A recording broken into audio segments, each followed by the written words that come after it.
Buenas tardes, Daniel.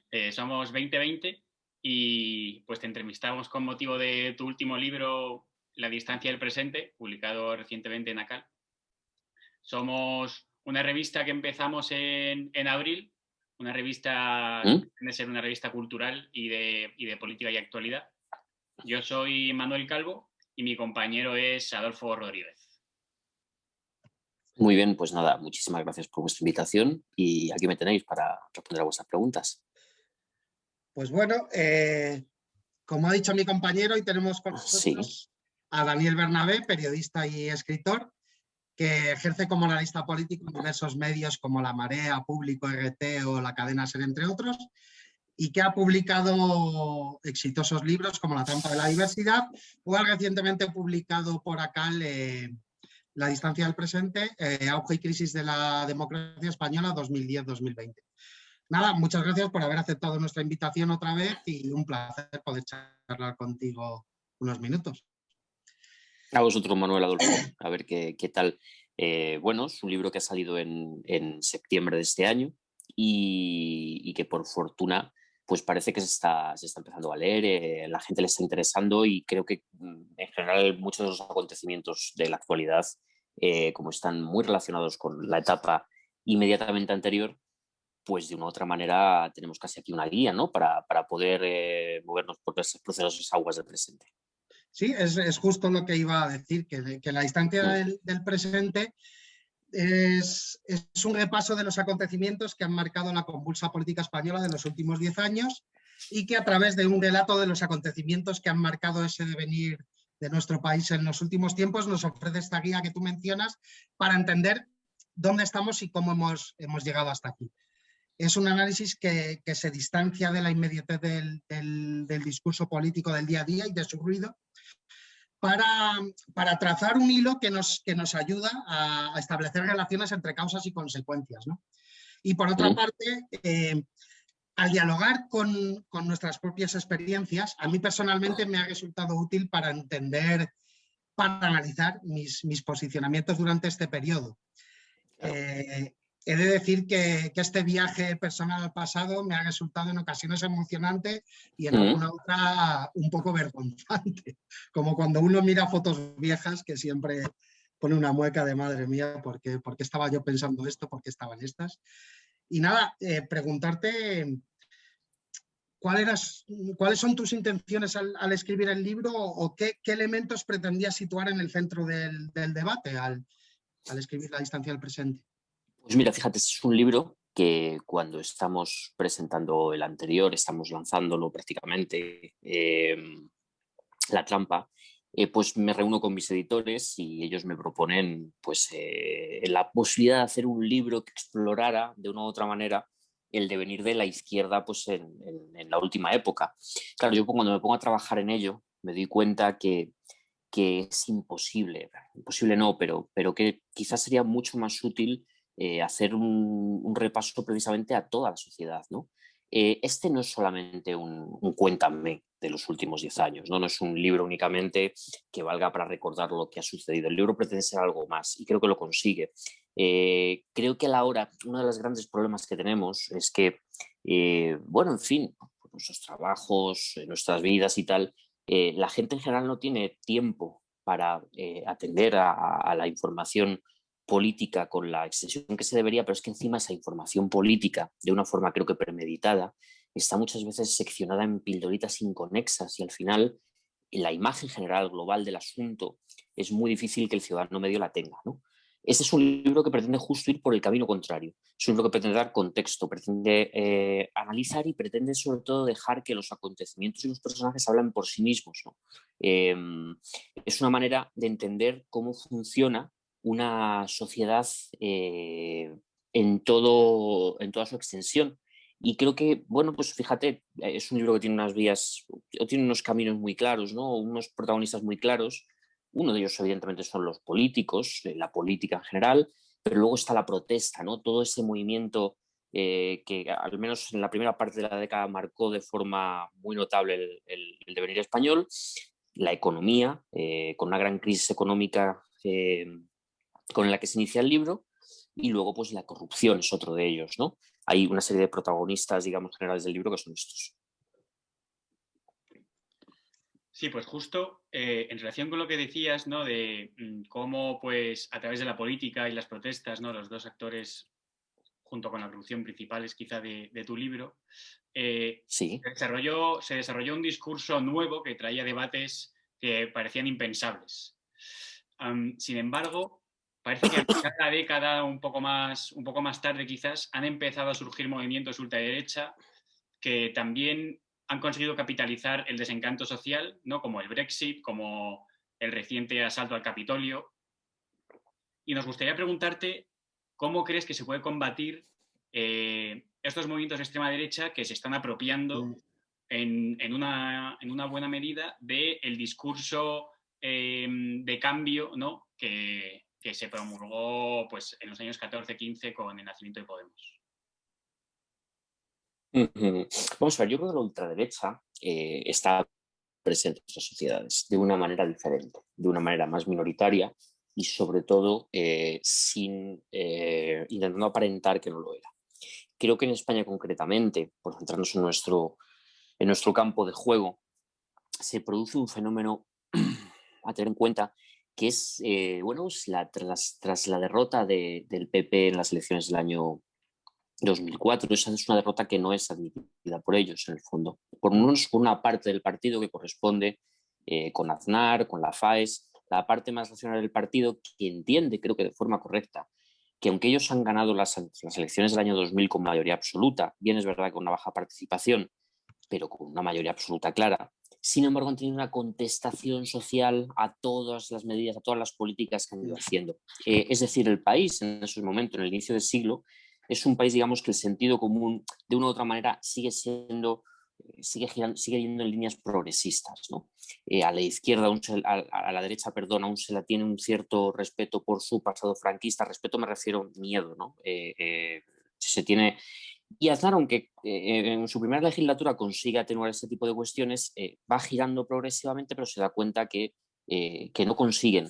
A partir de ahí se instaura una serie de maniobras que yo creo que han tenido un cierto éxito, como la vuelta del nacionalismo español reaccionario, aprovechando, por ejemplo, los éxitos deportivos, que empiezan siendo pues, simplemente celebraciones populares, pero donde, por ejemplo, es un fenómeno curioso cómo se rescata la bandera, primero como evento popular, que luego se la vuelve a connotar como una bandera que no se usa como símbolo de españolidad, sino que lo que se usa es como una bandera que expulsa al que no es como el que la lleva, ¿no? Es una bandera y se la connota de esta manera, ¿no? Se instaura en la sociedad una serie de medios de comunicación minoritarios, pero de extrema derecha, ¿no? Que durante mucho tiempo van poco a poco creando su público y por otro lado se juega pues, a un revisionismo atroz del pasado tanto de la dictadura como de la guerra civil, ¿no? Para quitar precisamente ese complejo que la derecha tenía, ¿no? Se aceptan como son y sin duda alguna creo que bueno, el intento secesionista independentista del año 2017 es el momento en el que todo esto explota, ¿no? Es su 15M, el 15M de la derecha es ese otoño rojigualdo del 2017. No obstante, ya había elementos que marcaban que esta gente estaba aquí.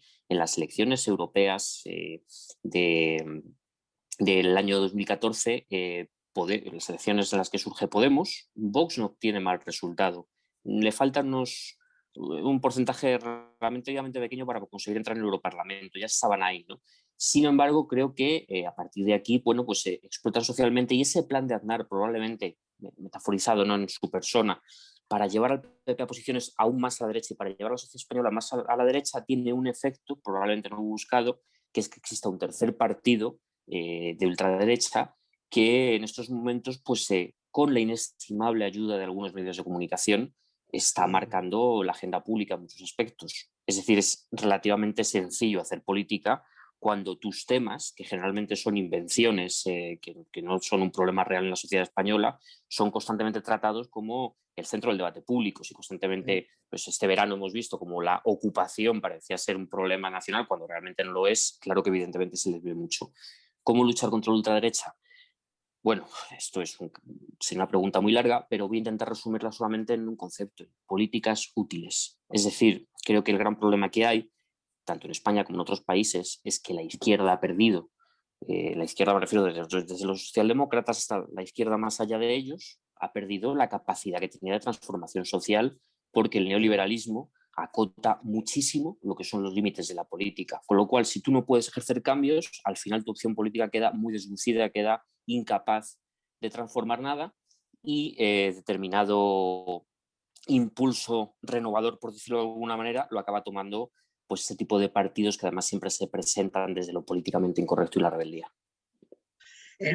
Entrando un poco más en el debate de la propia izquierda. Tenemos un poco la sensación, o tengo un poco la sensación de que Podemos para muchos ha significado el final de un camino más que un punto intermedio, ¿no? Es evidente que ha sido un triunfo institucionalizar las reivindicaciones, pero no obstante parece que por el camino se ha perdido movilización popular y se ha desactivado un poco las propuestas. Enfrentarse a este contexto político hostil que permite poco margen de maniobra, sin la ayuda de la calle para ayudar a generar esas emociones compartidas y para cambiar en la medida de lo posible las reglas del juego, parece haber llevado a la izquierda a un cierto derrotismo. Por otra parte, la frase está de Pablo Iglesias de "me he dado cuenta de que gobernar no es estar en el poder", ¿no cuestiona un poco la configuración de Podemos como una máquina con finalidades exclusivamente electoralistas, visto la pérdida de movilización popular y la disgregación que ha supuesto un poco la jerarquización inherente casi a la configuración de las reivindicaciones en un partido? Aquí hay varias cuestiones a comentar. Una de ellas es que Podemos es una organización extremadamente joven, o sea, quiero decir, no tiene 10 años de vida todavía, ¿no? Y se enfrentó a unos retos gigantescos en un momento de máxima tensión y, bueno, pues supongo que tomaron las decisiones que creyeron más oportunas en cada momento, muchas de ellas equivocadas, muchas de ellas realmente absurdas, en un momento en que pues consiguen un resultado electoral fabuloso de 71 diputados, pues las trifulcas internas dentro del partido, que eran mucho más tácticas y luchas de poder que realmente ideológicas, se estaban dirimiendo a calzón quitado en las redes sociales, los medios, y además ellos mismos estaban tan seguros de su capacidad teórica y su capacidad, digamos, de hacer política, que teorizaban abiertamente sus estrategias, como un ejército que le hubiera revelado al enemigo qué es lo que iba a hacer, ¿no? Es en el momento en que el régimen 78 se recompone del primer impacto y pone en función su maquinaria mediática, tanto por sus errores propios como por una campaña donde parte del aparato del Estado, es decir, la cúpula policial, estaba conchavada con determinados medios de comunicación para fabricar noticias falsas y hundirles, porque esto ha ocurrido, es así, y de hecho algunos de ellos deberían ir a la cárcel. Bueno, pues les va mirando, ¿no?, poco a poco su capacidad. Ahora, ¿esto ha tenido un efecto desmovilizador por sí mismo? Yo es que fíjate que no soy tan partidario de analizarlo de esa manera. Quiero decir, las movilizaciones sociales, de una u otra manera, suceden por oleadas. Es decir, tuvimos una oleada entre el 2001 y el 2004, que se juntó el Prestige, las movilizaciones contra la guerra, la ley educativa de aquel entonces, una huelga general. Ese momento para mí, ¿no?, supongo que para gente de mi generación, fue, para entendernos, nuestro 15M, ¿no? Luego llegó el movimiento anterior que estábamos hablando y ahora es posible que veamos un momento nuevo de movilización. Ahora, una movilización que va a tener líneas muy diferentes a la que hemos visto. Una movilización como la que vimos ayer con las protestas, por ejemplo, la detención de Pablo Hasél, donde la cuestión de los disturbios va a estar más presente, porque es que, vamos a ver, es que hay una generación en este país de chavales que lo único que han conocido en su vida medianamente consciente es la crisis. Es decir, la persona que ahora tiene 20 años, cuando tenía 10 o cuando tenía 8, el que nació en el siglo 2000, no sé, Manuel, qué edad tendrás tú, pero quizás, es decir, es que no han conocido otra cosa, solo han conocido crisis, incertidumbre y desastre. Y en un barrio de clase trabajadora no se ha conocido, al menos, pues la visión que tuvimos nosotros, probablemente engañosa y adulterada, de que íbamos a tener un futuro, ¿no? Y de que vivíamos en un mundo que, total, en el fondo nos daba un poco igual porque siempre iba a haber una serie de oportunidades. Esto no está. Entonces, hombre, no nos echemos las manos a la cabeza ahora cuando los chavales salgan a la calle y salgan con muy mala leche, ¿eh? Es que de la magnificación del contenedor, ¿no? Y del mobiliario urbano, como si de repente fuera lo único que nos importa cuando precisamente en esos barrios se han producido unas tasas de paro, unas tasas de destrucción de sistemas educativos, de ataque a la sanidad pública, que se ha notado de una forma mucho más fehaciente que en los barrios de clase media o de clase alta, ¿no? Entonces, bueno, ya te digo, no entiendo tanto que la política institucional sea la culpable de quitar movilización. Es verdad que el momento de ilusión electoral en Podemos paró de una u otra manera las protestas, pero también es verdad que las protestas cuando nace Podemos están ya agotadas. Es que nos tiramos 5 años en la calle, literalmente, ¿eh? Yo vivía en el centro de Madrid por aquel entonces y trabajaba en una librería por Retiro, y dejé de coger el autobús para volver a casa porque era absurdo, porque nunca llegaba, siempre había una manifestación, entonces me iba andando, así, de vez en cuando pues me unía allí al asunto, ¿no? La gente estaba agotada, porque la movilización, para que tenga una pervivencia en el tiempo, necesitas conseguir un objetivo y muchas veces pues, es muy difícil, evidentemente, ¿no? Para acabar esta pregunta, cuidado, porque creo que es posible que determinadas partes del aparato del Estado pueden modular esta protesta y jueguen a la creación del disturbio precisamente para apuntalar una sensación de caos y de ingobernabilidad que haga de ellos, de la extrema derecha, el único partido o la única organización que pueda poner paz y calma en este país. Esto ya lo hicieron hace 80 años. Ya lo hemos vivido, eso es. Me gustaría preguntarte cómo casa, por lo menos en Podemos, cómo casan estas dos concepciones de la realidad. Por un lado, la que tú has mencionado de gente de 20, 25 años que solo ha vivido crisis desde que se metió en el mercado laboral, frente a el resto de gente que las generaciones anteriores que tienen una concepción diferente de lo que pretenden que sea y de lo que ha sido, y como saben y han vivido lo que ha sido, pues quizá vean la situación de manera diferente. No sé cómo crees tú que casan esas dos visiones. Yo fíjate, y esto es muy aventurado, siempre hablar de generaciones, mi libro, La distancia del presente, es un libro que en el fondo yo había previsto que iba a ser un libro como muy generacional en el sentido de, oye, ¿qué es lo que nos ha pasado? Luego me di cuenta que era injusto tratarlo así porque cada lector se va a aproximar a él de una manera. Me ha gustado mucho lo que ha dicho Adolfo antes en el sentido de, hostia, tío, es que me acuerdo de yo vivir esto, ¿no? Yo según lo iba escribiendo, lo que pasa es que esa es la parte no escrita, pues me iba acordando pues de qué estaba haciendo yo en aquel momento, ¿no? Aunque a veces salgo pues como una línea también de intentar darle un cierto toque narrativo al libro que tenga un contexto, ¿no? Claro, el lector más joven se aproximará al libro y encontrará cosas que a él le suenan, que ocurrieron porque las vio de pequeño en la tele, o su padre le llevaron a una manifestación y ahora es un chaval que va a sus propias manifestaciones, ¿no? Por suerte. La cuestión de todo esto es que yo creo que mi generación, la generación de los 80, es, por decirlo de alguna manera, la generación que toca la cúspide de la cultura del siglo XX. Es decir, somos la última generación objetivamente de ese siglo. Y yo sí recuerdo que aun siendo diferente, obviamente, a los compañeros que yo conocía en el sindicato, que tenían en aquel entonces ya pues 60 y pico, 70 años, ¿no? Gente que prácticamente había nacido detrás, había vivido la posguerra.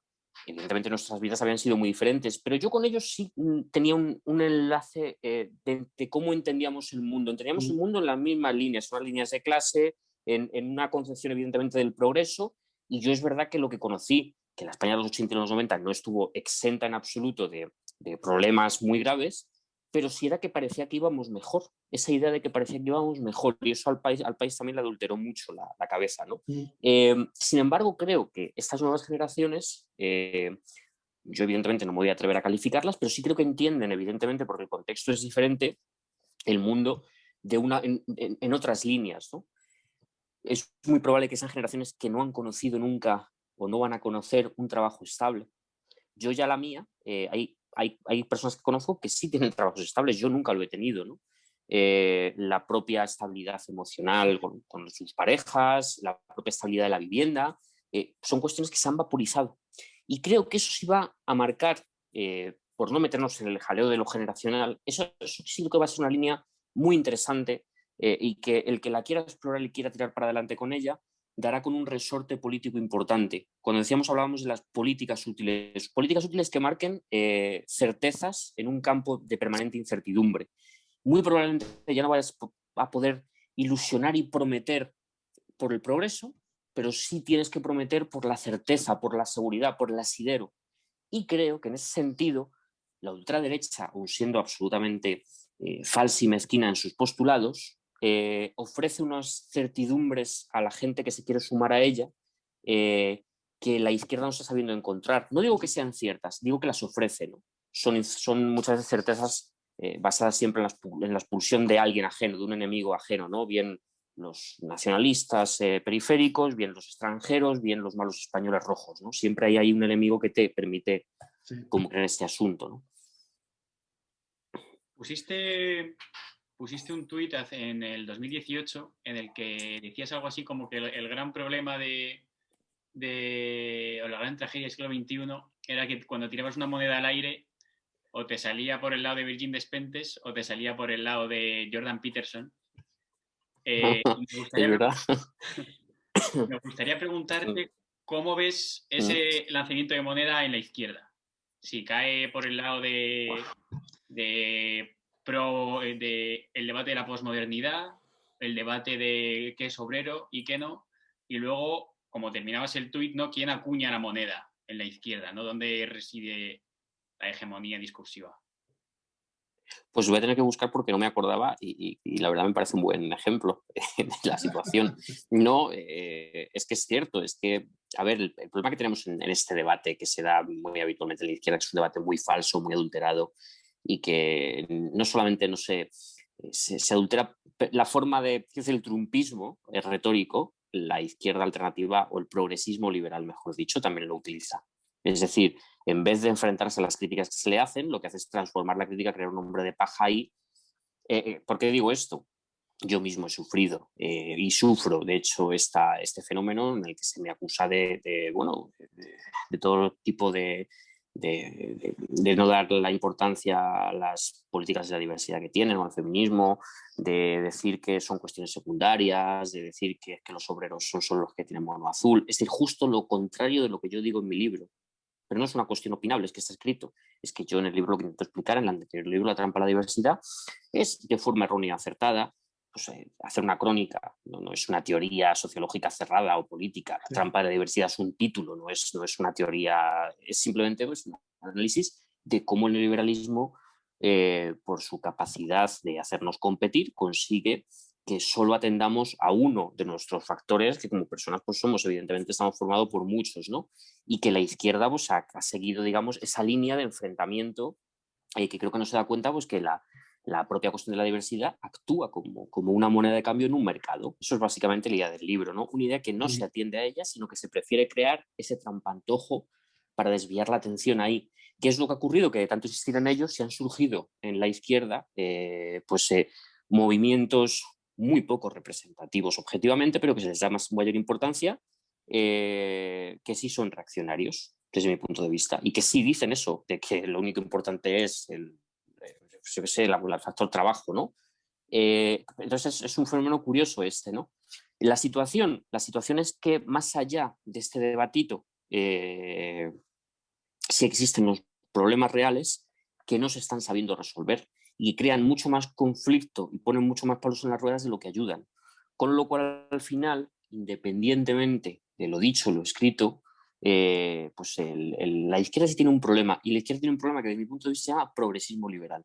Es decir, una serie de ideologías que pretenden ser progresistas, yo no lo niego, pero que centran su acción política en el individuo, que se basan mucho más en buscar siempre lo procedimental, que en buscar una línea ideológica dura, y que fundamentalmente están carentes de cambio, de buscar el cambio de base económica, sencillamente porque lo han dado por asumido que ya no se puede hacer nada, y entonces pues se centran en otros ámbitos que no se trata de que sean más o menos interesantes, sino que al final parece que desprecian constantemente a las mayorías. La izquierda, si hay una ideología de mayorías, es la izquierda, por dirigirse, por ser el instrumento y por ser la herramienta que en el siglo XX, sus distintas manifestaciones, permitió a la clase trabajadora incluso tomar el poder en más de la mitad del mundo. Eso es así. Y sin embargo, pues ahora tendemos a la alteridad, al extraño, al ajeno, al que es más constantemente la rareza de la rareza, y seccionando cada vez más los grupos en cuestiones más pequeñas, más diminutas, más atomizantes, Y bueno, pues hay gente que cree que esa es la forma que tiene que hacer política la izquierda, ¿no? El ser los otros. Yo no quiero ser los otros, yo quiero ser la mayoría de la sociedad porque creo que la izquierda se debe dirigir ahí. Entonces creo que habría que distinguir, bueno, esa cuestión, que es que hay un progresismo liberal que probablemente hasta pueda tener su espacio político y sus partidos, pero que eso no es ser de izquierdas, eso es ser otra cosa. Esto influye un poco a la hora de estratégicamente hablar a las nuevas generaciones desde estos postulados de clase, ¿no? Que igual no se comprenden tan fácilmente porque no han vivido estas certidumbres, no han vivido estas ventajas. Y la derecha además parece aglutinar todo tipo de emociones, desde los liberales con flequillo a los ultraderechistas, falangistas. ¿No sería interesante esto también para la izquierda, aunque fuera estratégicamente aglutinar sensibilidades más que enfrascarse en continuos debates sobre el significado de determinados términos o si eres moderno, posmoderno, obrero? Yo creo que lo que es realmente útil es el poder tener capacidad de dar una respuesta a los problemas existentes en la sociedad. Esto, que es una obviedad o es algo muy genérico, se fundamenta en lo que tú estabas diciendo antes. Es decir, no estamos, en fin, imaginando el pasado como un remanso de paz y donde todo era estupendo, ni mucho menos. Había altas tasas de paro juvenil también, había una serie de problemas, pero es bien cierto lo que dices. Es decir, una socialdemocracia ya coleando, bloqueando, porque ya el neoliberalismo había empezado a extenderse, ¿no? España vive un momento extraño donde, por un lado, la Unión Europea invierte en infraestructuras, invierte en la modernización del país a muchos niveles, pero luego nos obliga a desindustrializarnos en los años 80, ¿no? Y en los años 90. Entonces es una contradicción de términos que el PSOE de la época durante un tiempo supo manejar bien, ¿no? Lo cierto es que parecía existir un cierto ascensor social, puesto que, bueno, pues el capitalismo, aunque fueran unas líneas de especulación, pues creaba una serie de riqueza que de una u otra manera dio base a la clase media aspiracional. Parece una tontería, pero creo que elementos como el abaratamiento de la tecnología que utilizas en casa, ¿no? El poder tener 2 televisiones, el poder con la llegada del euro viajar al extranjero de una forma más barata, el poder incluso pues tener acceso a viviendas unifamiliares, a berlinas que siempre de marcas se habían considerado de lujo, ¿no?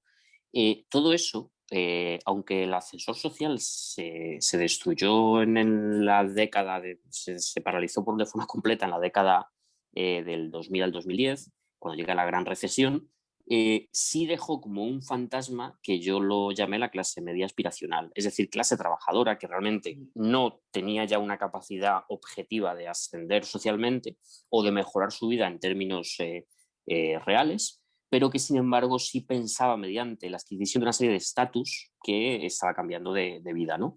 En eso se basaba Ciudadanos. Ciudadanos era un partido que manejó esto con una bueno, que está planeado, diseñado de tal forma bueno, sus líderes incluso representan muy bien a este tipo de gente, ¿no? Y yo la verdad estaba muy preocupado con este asunto hasta que ellos mismos decidieron ponerse la soga al cuello y tirarse pues por la vía de la ultraderecha en algunos aspectos del nacionalismo español, ¿no?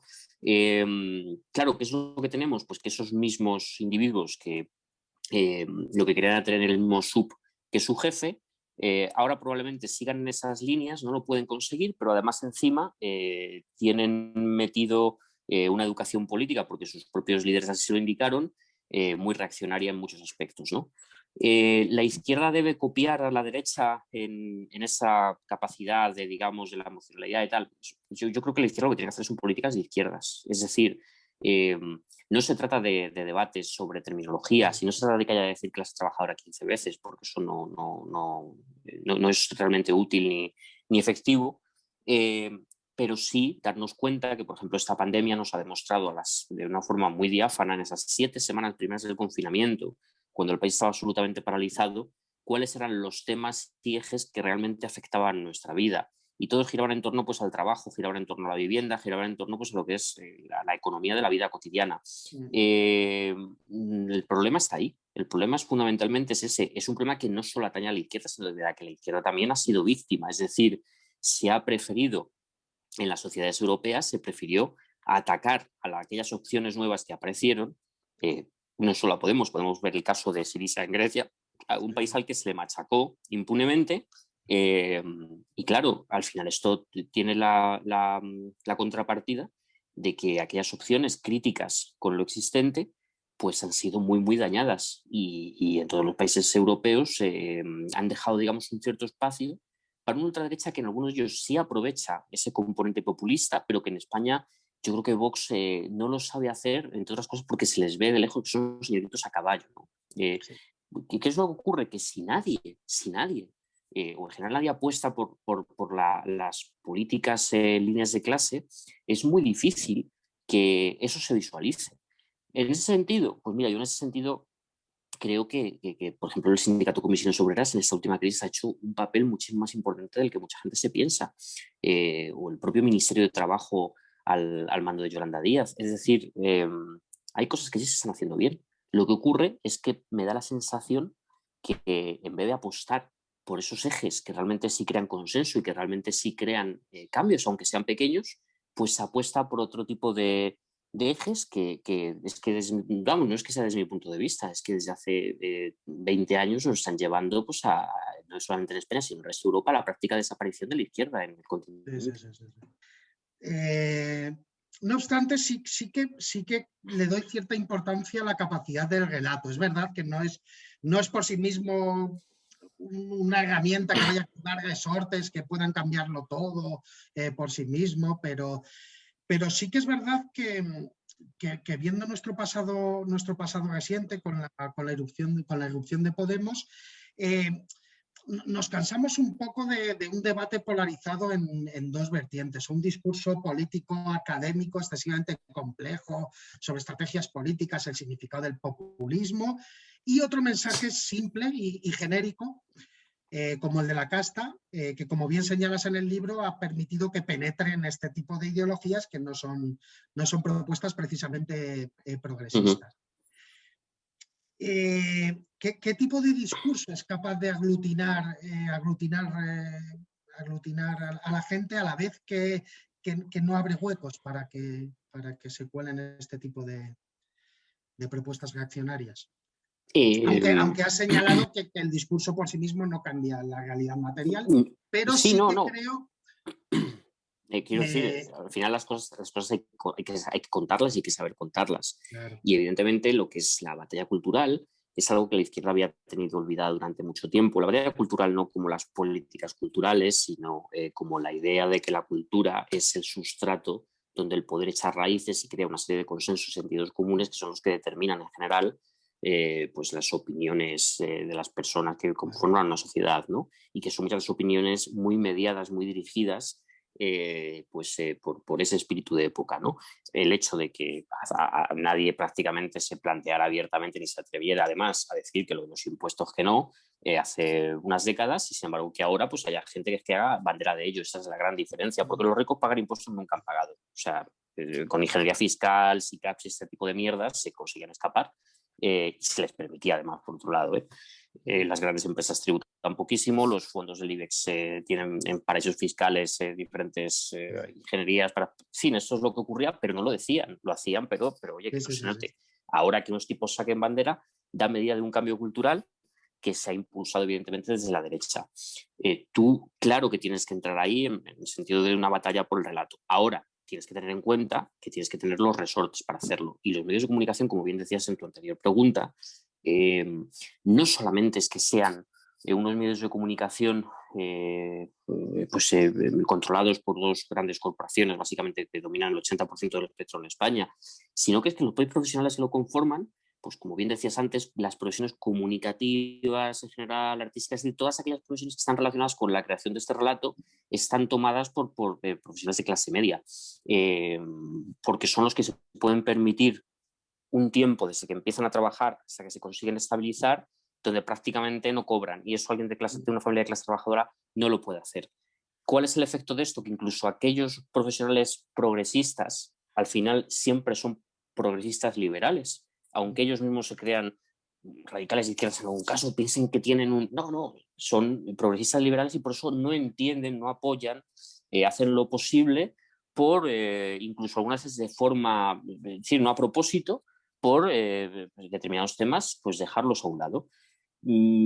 Coger cualquier periódico en general de los denominados progresistas en España y ver cuánto peso y cuánta información, cuánto peso hay, por ejemplo, en los conflictos laborales. Apenas. Sí, es un tema que no les dan demasiada importancia, pero sin embargo, otro tipo de conflictos pues siempre están muy presentes en esas publicaciones. ¿Por qué? Porque es que probablemente los profesionales de estos medios pues no sepan lo que es ir al paro, o no sepan que, en fin, lo que es pasar una serie de experiencias que si no eres de clase trabajadora, pues no las has pasado, ¿no? Es decir, es que es muy raro. Yo conozco a personas que estudiaron su carrera, estudiaron su máster, tienen un trabajo y ya, y otras personas pues, que han ido dando tumbo por su vida, que es lo que le pasa en general a cualquier persona de clase trabajadora. Es la gran diferencia entre la clase trabajadora y la clase media, que la persona de clase media sí tiene posibilidad de elegir qué es lo que quiere hacer. Es un síntoma definitorio, ¿no? Sí. Y quizás antes la clase obrera también tenía posibilidad de hacerlo, con matices. No tenía el entorno, pero como bien no decías, costaba lo mismo un máster, ¿no? Lo que pasa es que hay algo que es el capital social, que la clase trabajadora tampoco dispone de ello. El capital social me refiero a aquellos contactos que vulgarmente llamamos los enchufes, para poder situarte en aquellos sitios donde es difícil entrar. Eso, si tú eres de clase media, al final conoces a gente, porque vives en zonas donde la gente pues, son directivos de tamaño medio. Lo que estoy hablando es del noroeste de Madrid. En esas poblaciones ves claramente quién vive ahí, ves no solamente el nivel de renta, sino ves el tipo de trabajo que tienen, y eso te proporciona un capital social que te permite acceder a determinados espacios que si no, no puedes acceder a ellos. Y esto, vamos, pongo el ejemplo de Madrid, que es el que conozco. En otras partes del país pues, sucede de la misma manera. Bueno, pues muchísimas gracias, Daniel. Pues nada, muchas gracias a vosotros por la invitación y este ratito de charla a propósito de la distancia del presente. Sí. Espero que os vaya muy bien a la revista 20 y nada, y espero también pues, que a las personas que hayan visto esto pues les entre ganas de leer el libro y de seguir también vuestros espacios. Yo recomendamos leer el libro porque creo que es eso, que es huir un poco de un discurso excesivamente académico, un discurso excesivamente simplificado, es un término medio. Sí. Los libros se tienen que poder leer en cercanías. Claro. Se pueden tener que leer con la tele encendida y bueno, y una situación normal. Yo tampoco sabría escribir libros académicamente, porque yo no lo sé hacer, no tengo la formación para ello ni probablemente la capacidad intelectual, ¿no? Pero bueno, es lo que hay, con eso trabajamos y si consigo al menos que mis libros se lean, pues bueno, casi como historias, ¿no? Y con eso dar una imagen y una visión general para que la gente entienda cómo funciona el mundo, pues creo que hemos conseguido el objetivo.